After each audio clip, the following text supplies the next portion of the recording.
Do you have a copy of Grapes of Wrath? Sorry, we're all sold out. Yes, the Grapes of Wrath. Well, send me as many copies as you can. I can't supply the demand. The Grapes of Wrath. The Grapes of Wrath. The Grapes of Wrath. The Grapes of Wrath. The Grapes of Wrath. The Grapes of Wrath. Grapes of Wrath. As sales skyrocket, the Grapes of Wrath becomes the book of the nation. Everyone, everywhere, joins in the discussion of its vital problems. Due to this unprecedented popularity, producers vie for the motion picture rights. And finally, 20th Century Fox announces the purchase of the book and plans for its immediate production. A storm of discussion arouses the nation. Speculation and rumor are rife to the effect that no producer will venture to film this great dramatic masterpiece of human hearts. Darrell F. Zanuck, production head of 20th Century Fox Studios, emphatically announces that the Grapes of Wrath will be made.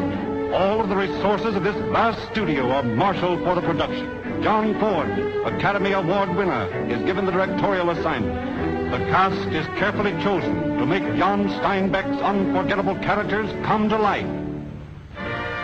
Tom Joad is played by Henry Fonda. Maud Joad is played by Jane Darwell.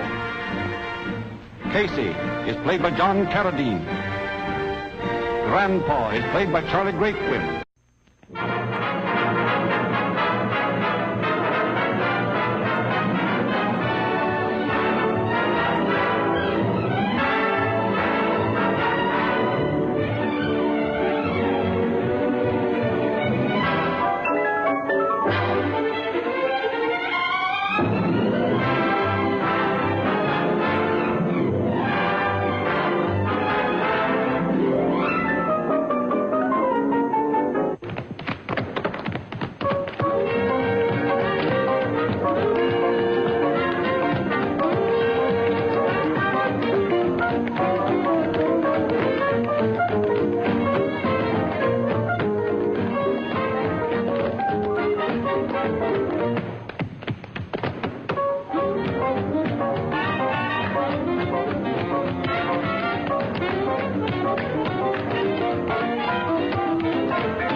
there you are. Ladies and gentlemen, permit me to introduce myself. I am Mr. Matuchek of Matuchek and Company, the shop around the corner.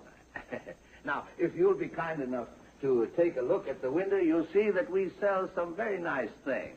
Of course, my shop may be a little far away for some of you. It's in Budapest, Hungary, just around the corner from Balta Street. But I'm sure that the bargains you get here will more than make your trip worthwhile. It's the kind of a shop where you get a $3.50 value for $3.48. And now, with your permission, I would like to introduce you to some of the people who work in my shop. First, I'd like you to get acquainted with my head salesman, Mr. Kralik, played by James Stewart. Yeah, I can buy 24 of these cigarette boxes at Miklos Brothers. What do you think of it? I think it's great. Well, open it.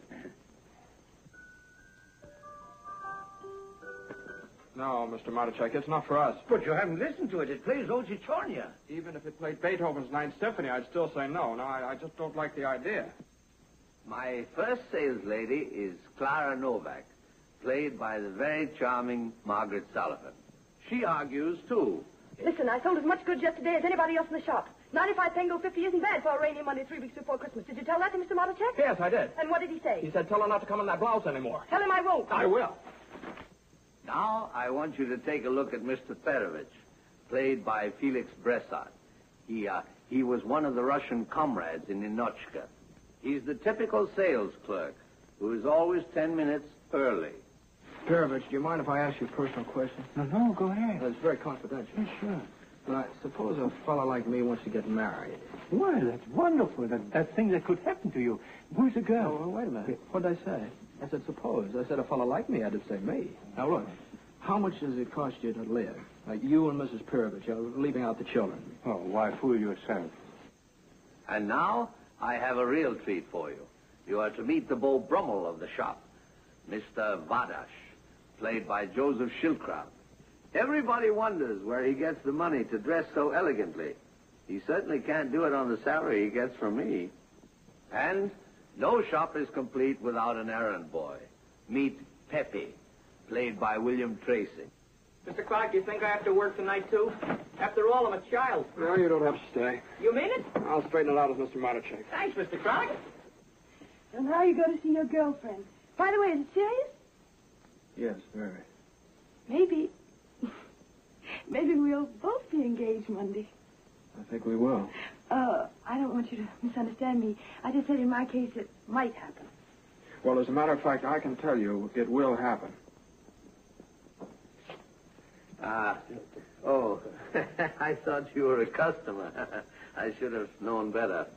However, every disappointment has its bright side. Ladies and gentlemen, I want you to meet Ernst Lubitsch, our director.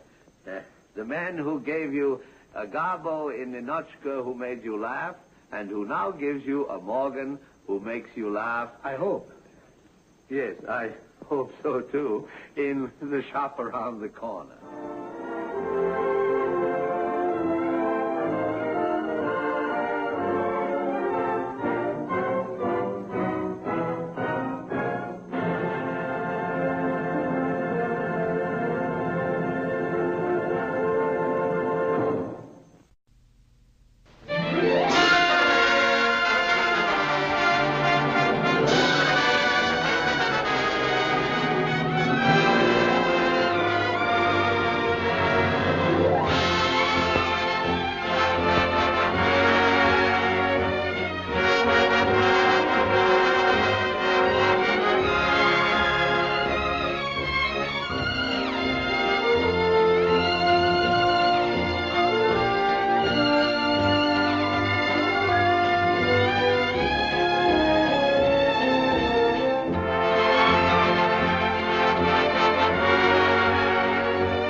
saw you, I said to myself, there's a hot-looking little number.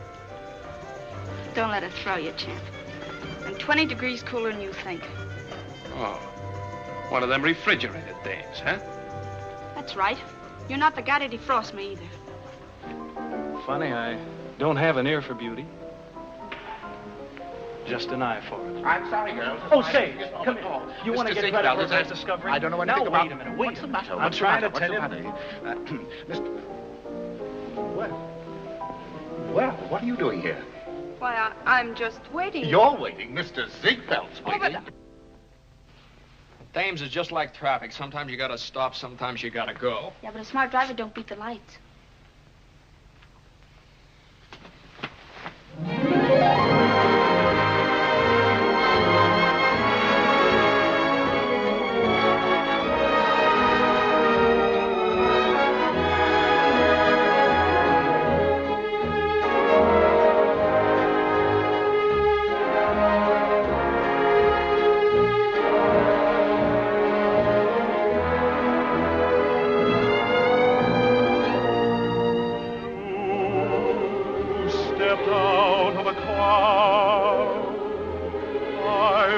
Take you away from the crowd.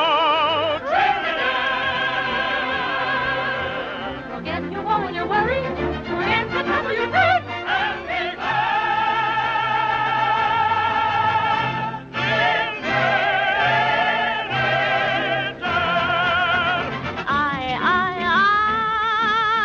They call her Minnie from Trinidad. From Trinidad, and all the natives would be so sad if Minnie ever left Trinidad.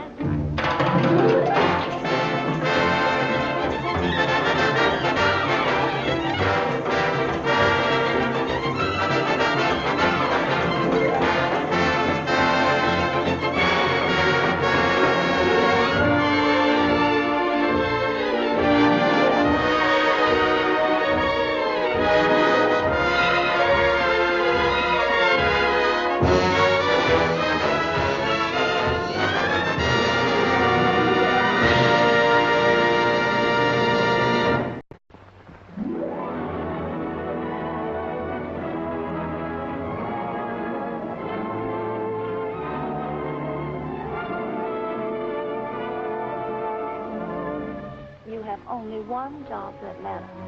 You? Yes.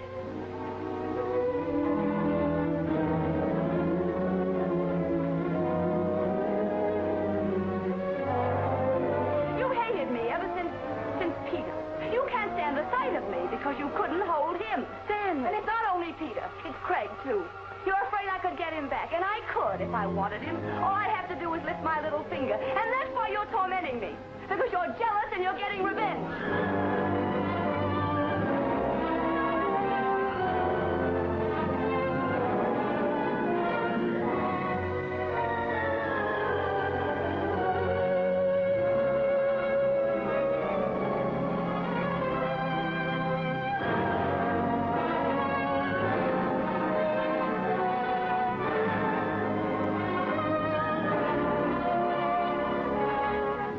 Gotten over me, and you never will. You'd like to put your arms around me right now, wouldn't you? You'd like to kiss me, wouldn't you? That's the truth.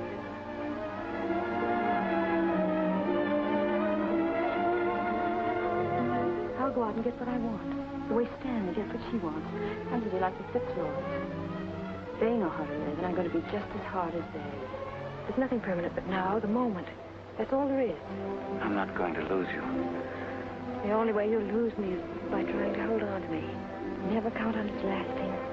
And don't ask me to count on it.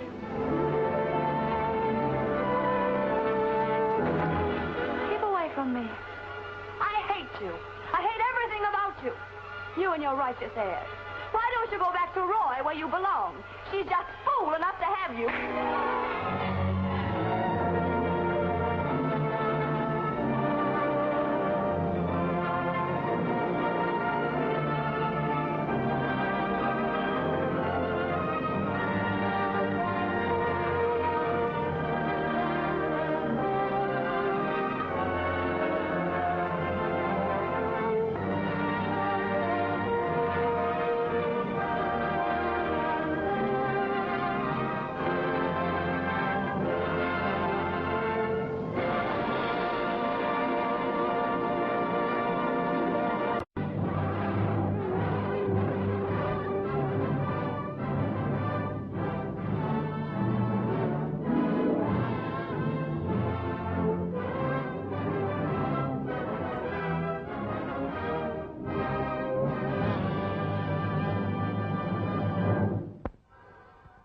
read King's Row? I never read such a fascinating story.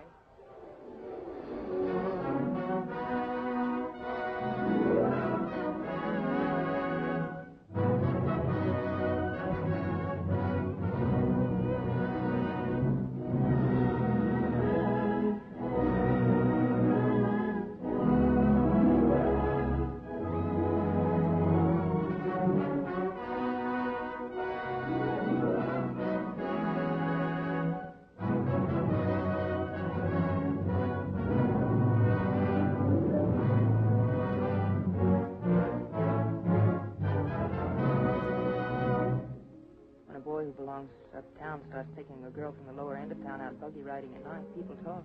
I'd marry you, that'd shut their traps. I wouldn't marry you, Drake.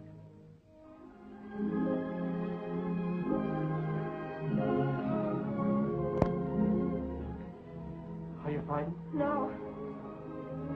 Fine. I need to say anything more? Does Dr. Tower know anything about this? I guess I wouldn't be here today if he had.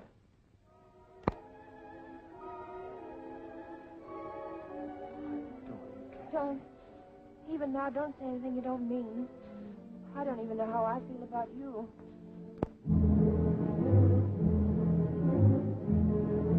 Dr. Tower, I'm going to ask you a question perhaps you won't like answering. Is Dr. Gordon a good doctor? Not a very tactful question, young man. Not a very ethical one for a young doctor to ask. Ever since I can remember, I've noticed things. Drake finds out. You'll never find out.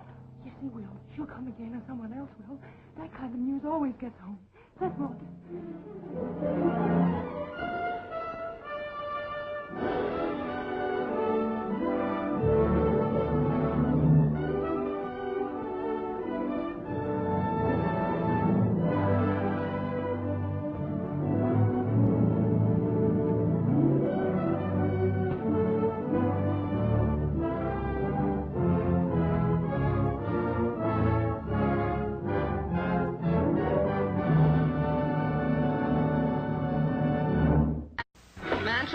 Mansion House. Mansion House. Say, do you want to hear a terrific conversation? Yes, and I love you, my darling. Oh, so much. Oh, my sweet. Yes, I will. I'll be thinking of you every moment. You've made me the happiest girl in the world. Goodbye. Goodbye, darling. Uh-oh, here comes trouble. Thank you. Hello? Oh, Bert, this is Maggie. Well, Maggie, how'd you know I was here? Oh, Flash just came over the radio.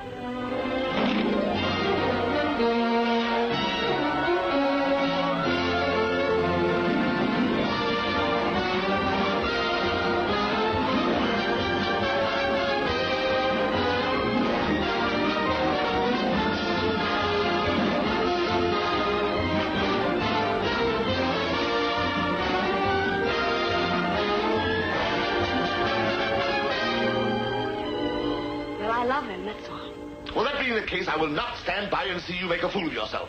You lay off. I know you. I know what a devil you can be. I've seen you in a passion before when your life has been disrupted. Don't you pull any of your tricks on me, because I'm onto every one of them. So lay off. That's my message to you. Big Lord Fauntleroy.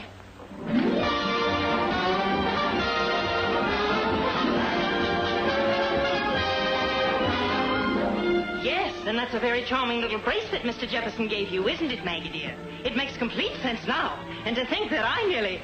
Well, wild horses couldn't get me out of here now, Maggie. And if I were you, I'd hang on to that charming little bracelet, my dear. It'll be something to remember him by.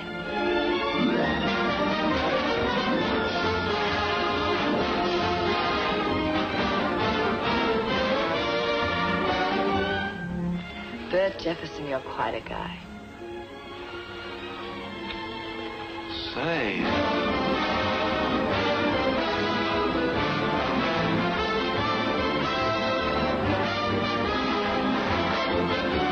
Confounded Jude, when will you learn that I am always kind and courteous?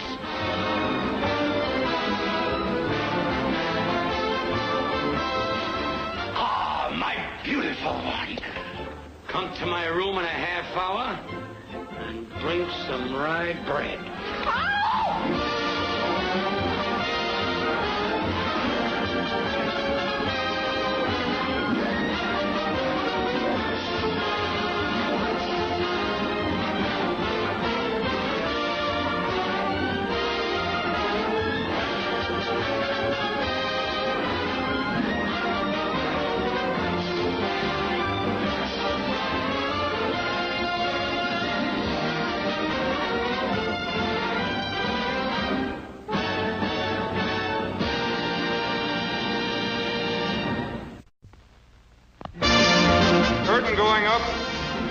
going up. Places, please. Overture, stand by.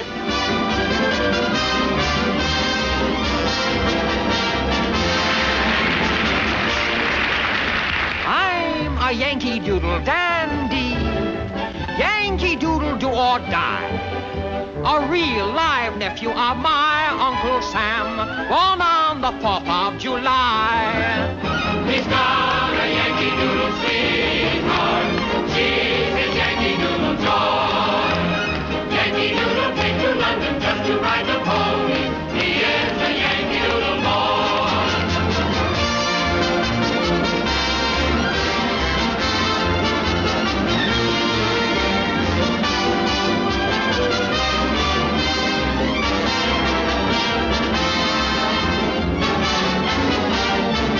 Only 45 minutes from Broadway. I was born in Virginia.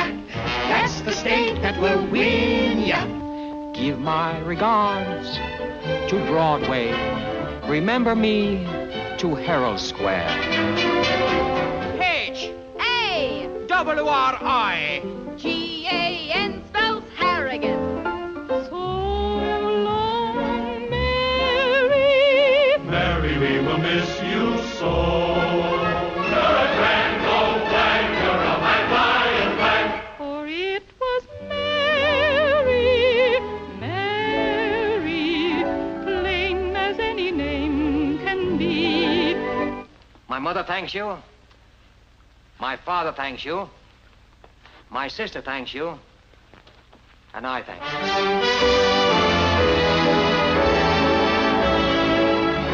Why are you so concerned with Fay Templeton? Oh, I don't care for Templeton. I'm looking out for you. Ever think about yourself? Not much lately. Haven't had time. The minute I saw you without your beard, I knew here was a little boy who needed a lot of looking after. So I gave myself the job. There are a lot of singers, you know, but very few really good looker-afters. I'm not interested in Mr. Cohan or his plays. Well, now you're making a great mistake, Fay. He's the most original thing that ever hit Broadway. You know why?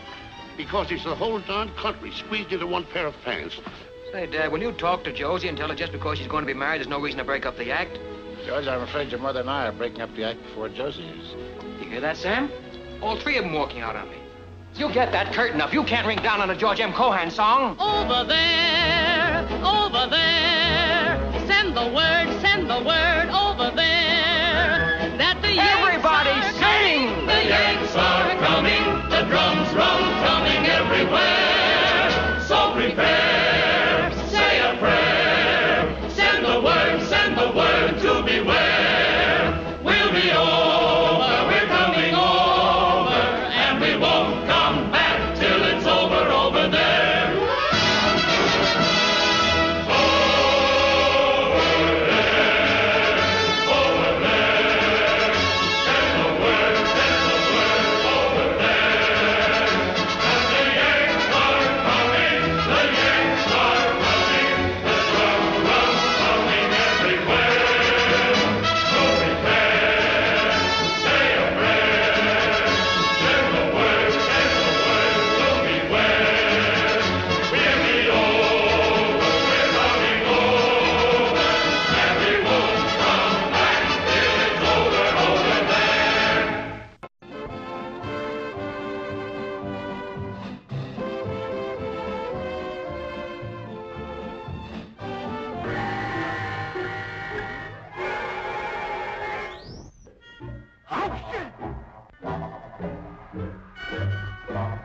You stupid fool. How'd I know they were coming out here? I'll get rid of them, though. What's the matter with you? That's just an echo. Just an echo. See, that's what I tell you. There's nothing to be scared of. That's what you think. Well, boys, here we go again. Wait for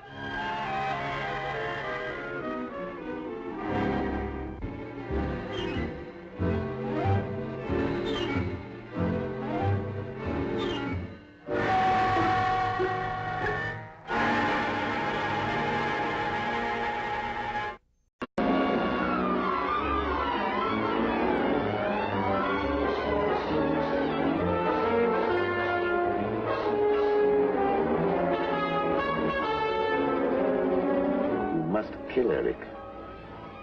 Kill Harry. Kill Harry. Miss Lewis, I want you to tell me everything you know about your accompanist. Oh, no, Eric couldn't be mixed up in this. Why, we're engaged. Suppose he's two people. The man you love and the ghoul.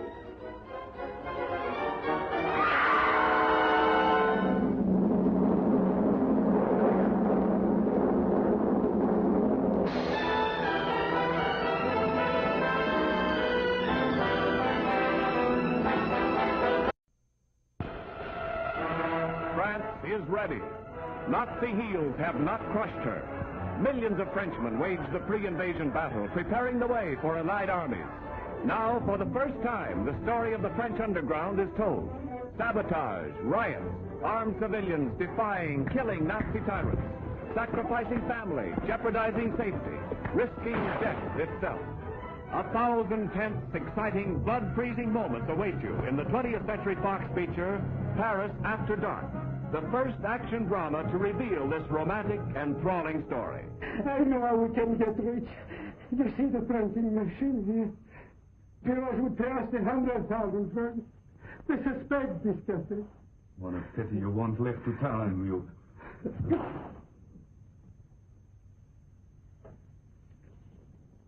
John Thiel's resistance against the fascists is hopeless and foolish. He found some leaflets I had hidden and was terrified. He burned them. Very serious, Yvonne. Under no conditions should you reveal your activities to him or discuss the factory organization. Jean is not a traitor. Long before you and I even knew the meaning of the word democracy, Jean was working night and day, warning against fascism and appeasement.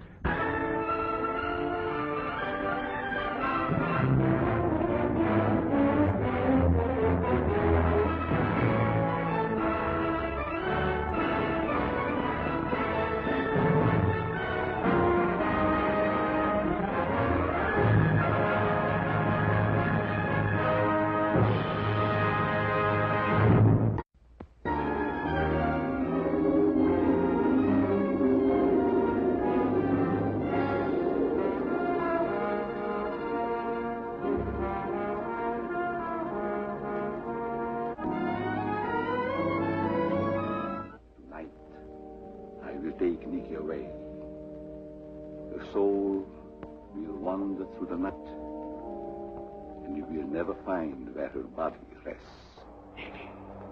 Come to me.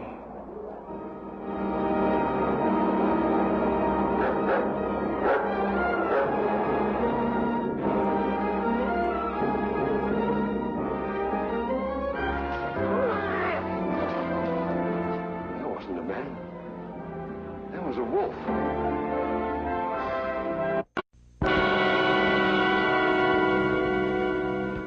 This is the Ministry of Fear, a network of terror that lays bare the secrets locked in every man's mind, using strange hypnotic torture, relentless, cunning, tangling their quarry in a web of horror until he reaches the brink of madness. Who speaks? Who said that? Who told you that? Turn on the light! Turn on the light! Turn on the light! The light! Cost. Look at Cost. There is no escape from the Ministry of Fear, where menace lurks behind every shadow, where a blind man sees and strikes in the night.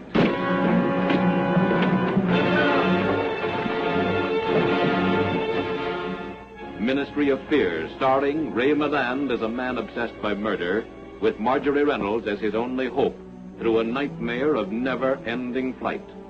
Willie asked me if I was falling in love with you. And? I said, yes. I know my record. You can send me back to the asylum on any charge. I don't care what you do with me. I tell you they did it. I ask you for one fair chance to prove it. Nobody lives here.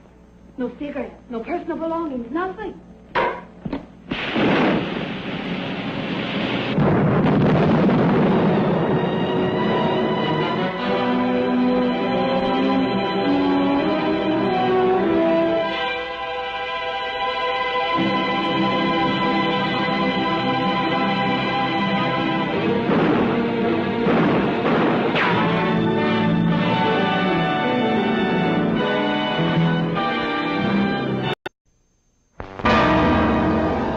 is the voice of the uninvited.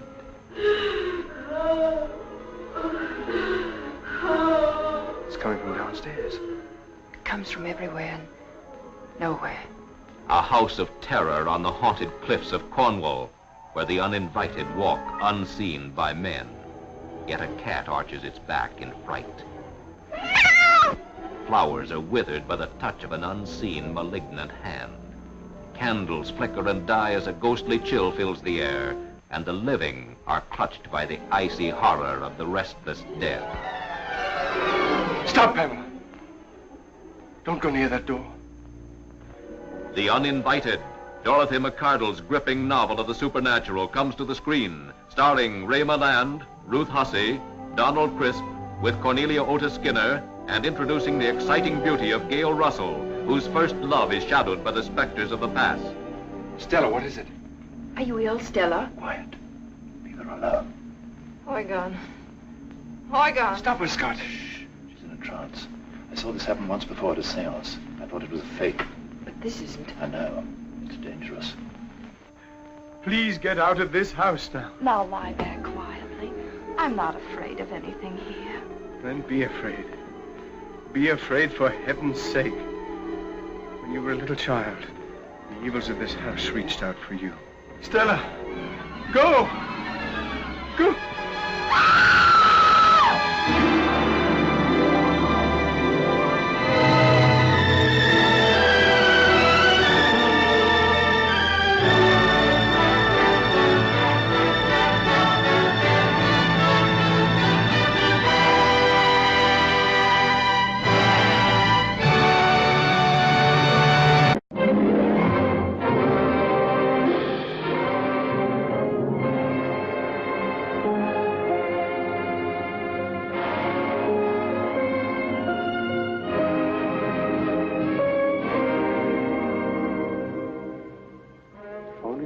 Could change, and I could be always what I am now. For that, I would give everything. There's nothing in the whole world I would not give. I would give my soul for that. The vain jealousy which prompted Dorian Gray to utter this fateful prayer was destined to sweep him into a life so fraught with vice and evil that its marks became horrible to behold. For the mad wish of Dorian Gray was granted through some supernatural miracle. And day by day, he watched his sins etch themselves upon his painted portrait, while he himself stayed young and handsome. Every vile thought and act, every criminal deed, left its mark upon the painted canvas that was to bear the burden of his shame. Down to depths of degradation frightful to conceive went Dorian Gray, seeking new outlets to satisfy his passion for pleasure. His extraordinary visits into the strange world of crime and sin became notorious. And when he reappeared again in society, men would whisper to each other in corners or look at him with searching eyes. Women, who for his sake had set convention at defiance, were seen to grow pale if Dorian Gray entered the room. What was this strange fascination this man held for everybody? To what limits of evil did he drag those he knew? Men and women alike, all fell under the spell of his charm, and yet to know him was to court shame and disaster.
I want no chance. Do you think you deserve one? Maybe not what I wanted. That's the first honest thing you've said in months.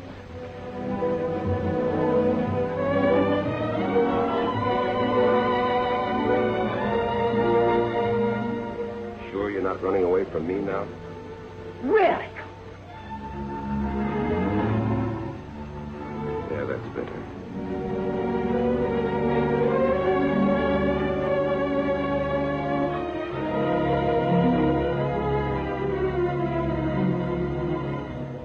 No matter what I try to do, will always be there. But you were never a liar, Kate. How could you think you could live a lie? Seems my only chance for happiness.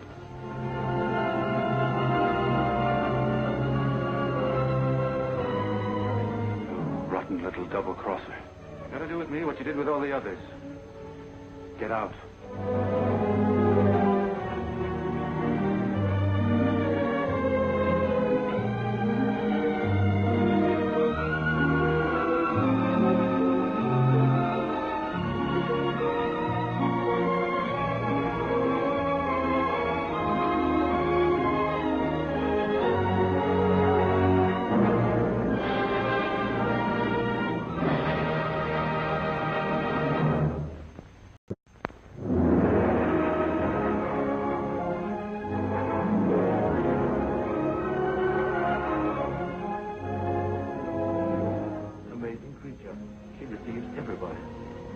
So many lies to cover something innocent.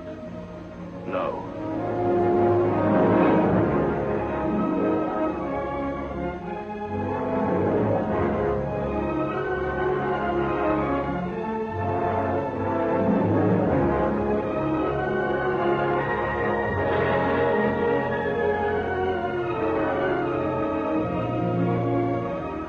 You're making a terrible mistake.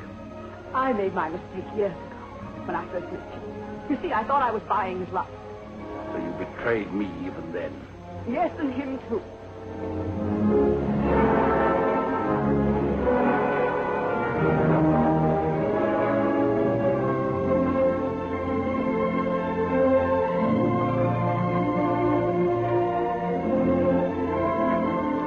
In the old days, you were always jealous. And you were wrong. I tell you, he finished my life as he would a back hallway that he passed through once a year. Is it understandable? Oh, you're a strange man, Alex. Perhaps you have some vague notion of that inflated ego of yours of abolishing it to get me back again. If you think that, go to him. Tell him to throw the thing up himself. Tell him why. You swine! The home of an artist, of a poor struggling musician who could earn more as a cookmaid. A tang horse fit for a museum, and paintings, and furs. You dressed the bracelet. What sort of a place is it? Answer me!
My name is Marlowe.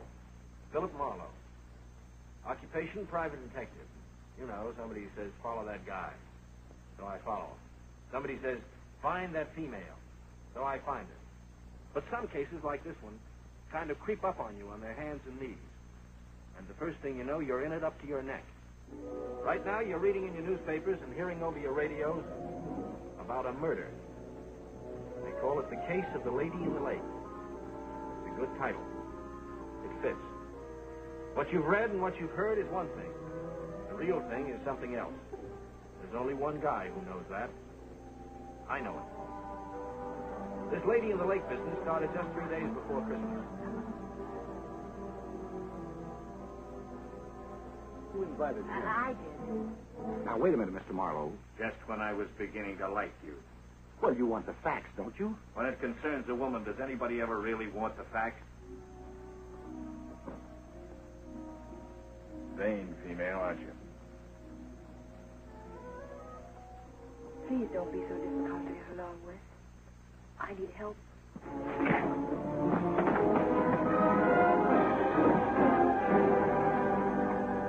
What's going on here? He got cute. Striking an officer, resisting arrest, and murder, all on Christmas Eve. Let's wrap you up real pretty, shall we? And take you right down to headquarters. Give me a hand. You'll see it just as I saw it. You'll meet the people, you'll find the clues, and maybe you'll solve it quick, and maybe you won't. You think you will, eh? Okay? You're smart. But let me give you a tip. You've got to watch them. You've got to watch them all the time. Because things happen when you least expect them. Don't, I love you, remember?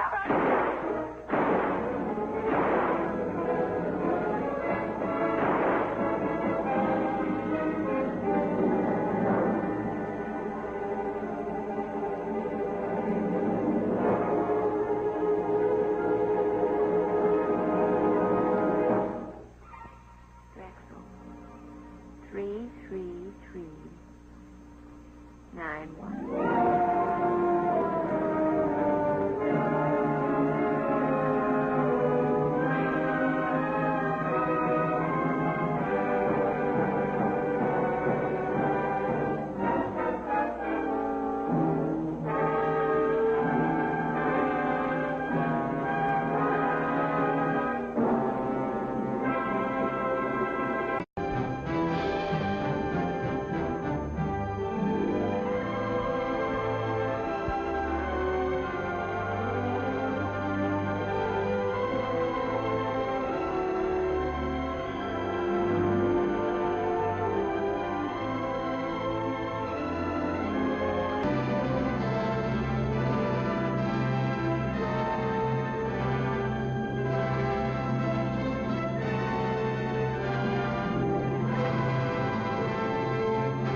California, land of promise 100 years ago as it is today.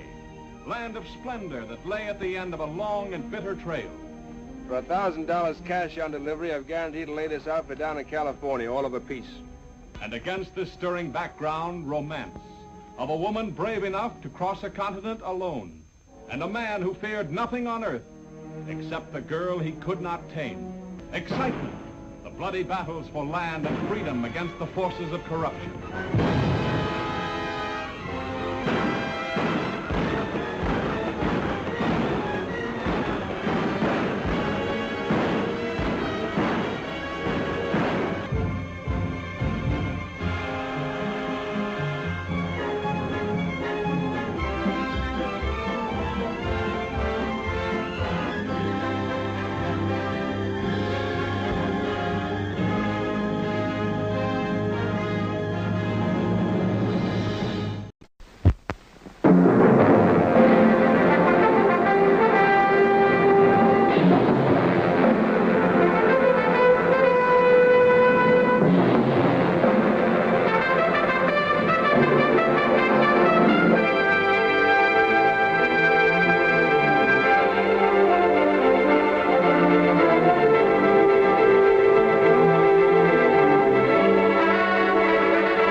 Gable's new star is Deborah Carr. Clark Gable's new star, Deborah Carr.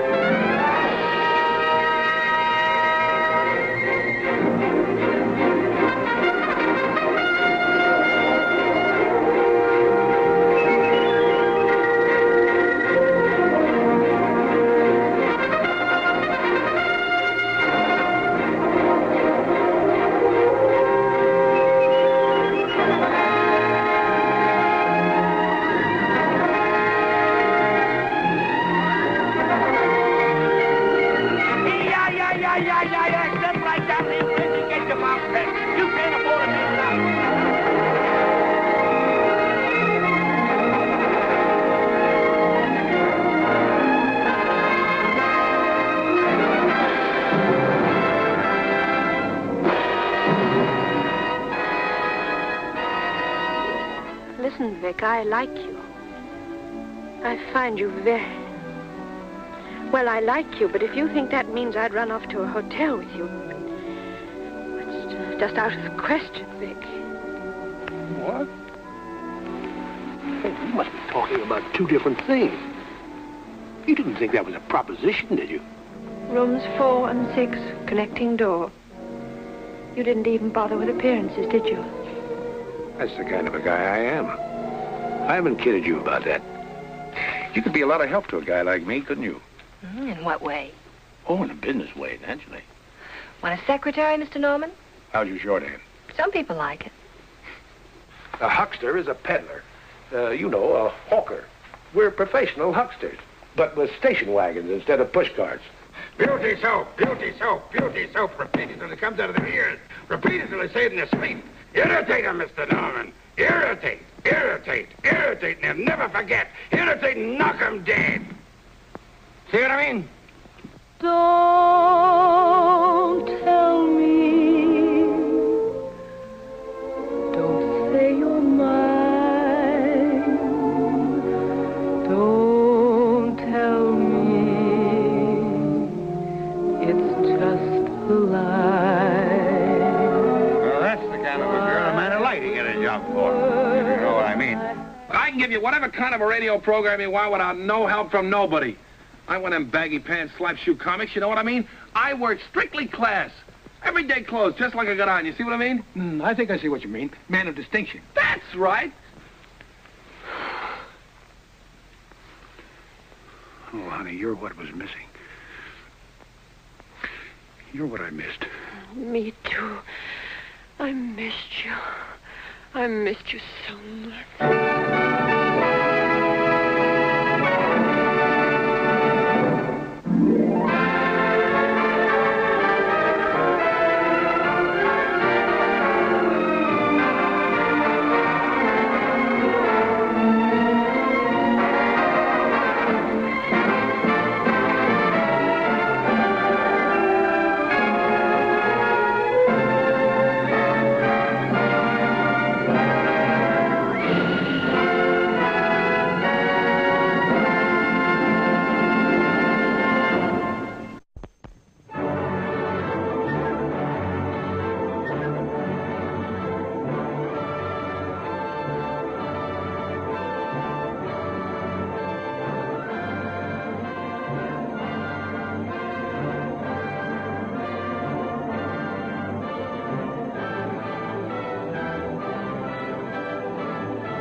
I'm going to smoke him out. And I've got a way of doing it, too. If a man has any honor, there's some questions he just rightly has to answer. I always say, what I hate worse than anything is anyone who goes a meddling and a prying into another man's business. You know what I mean? Not exactly. Well, now, suppose you were a Yankee. That's your business. I've no right to go prying into it. Just because I happen to hate Yankees worse than poison. That is, once I know a man is a Yankee. Anyhow, there's one thing I swear, and I'll hold to it till the last bone rots out of my back. I ain't gonna have no Yankee grandchildren. All those nights I was away from the farm, I dreamed of nothing but being up here. The place all fixed up and you waiting for me as I came up the trail. It's ours, Lucy. Nothing's gonna keep us from having it now.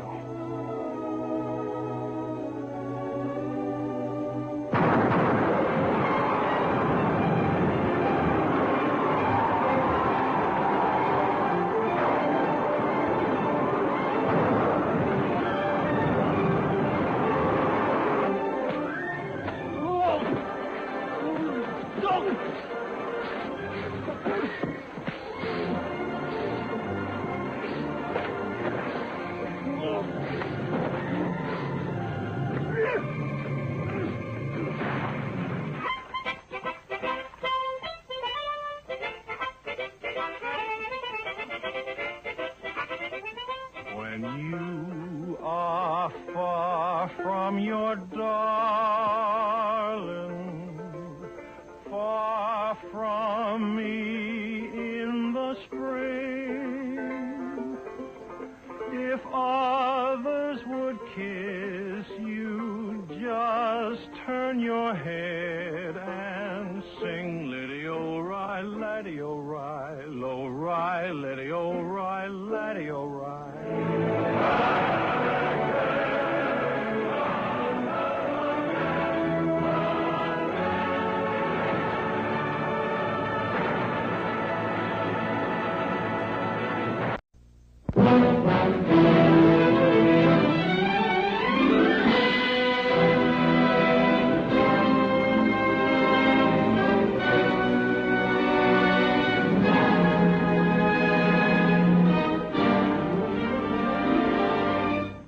Only in the seething inferno that is Germany today could so startling a drama take place. Sealed Verdict, starring Ray Milland and introducing exciting Florence Marley. For this is the story of our occupation troops and the women they love. A story which may shock, but cannot fail to stir you. You should be ashamed, really ashamed to have sent an innocent man to his death. Who is guilty when a man exposes a woman's shame, then falls under her spell of intrigue? She's pretty, all right, but she's dangerous. She's TNT wrapped in silk. Who is guilty when a desperate Fräulein shoots her GI sweetheart? My boy's lying in the next room dead. And you stand there telling me the woman who killed him is in a hospital having a baby like nothing happened. What kind of Americans are you around here? She deserves to hang. The murder of an American boy. The mystery of a beautiful French girl. Both part of the strange problem that one man must solve. Both part of the pattern of violence in Germany, the powder keg, where one spark may mean disaster. Tomorrow, if Steigman doesn't hang, if there's any kind of a demonstration, I'll hold you responsible. You understand? Yes, sir. Good. Now find the girl and turn her over to the Provost Marshal.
Battleground has had greatness from the instant the cameras began to roll. And beyond the shadow of a doubt, you will recognize its magnificence when it bursts upon the screen. For here is excitement. Here are men, real men, too humble to want to be heroes, too fine to be anything but. Here is motion picture making at the full power of its potential. Here is entertainment, importantly presented, sparkling with humor and the lust for life. Battleground is your picture. We have given you 2 hours to consider before raining destruction upon you. We do not understand General McCaulife's answer. I'd be glad to repeat it. The answer is nuts.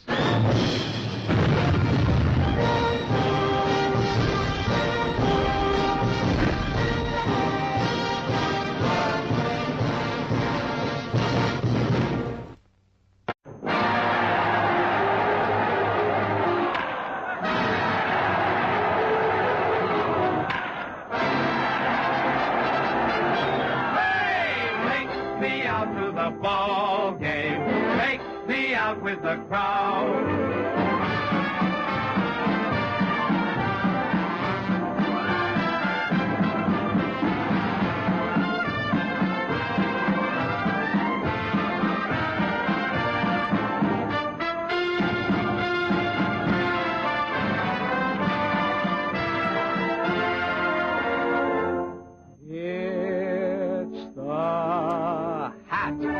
dear old father wore upon St. Patrick's Day.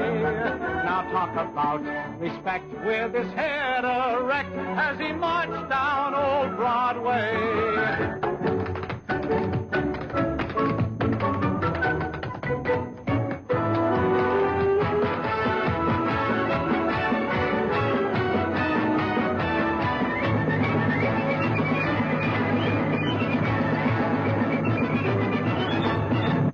If the glow in her eyes and the light in her smile could charm a bird right off a tree,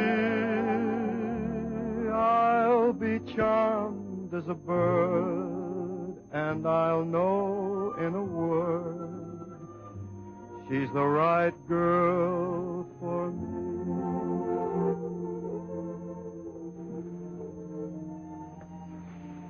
Oh, Miss Higgins. Oh, gee. You're the prettiest manager in baseball. Oh, Eddie, you're certainly the prettiest shortstop. It's fate, baby, it's fate. And it's knocking at our door. It's fate, baby, and that's the reason you're mine and I am yours. Someone's on first and the game is in doubt.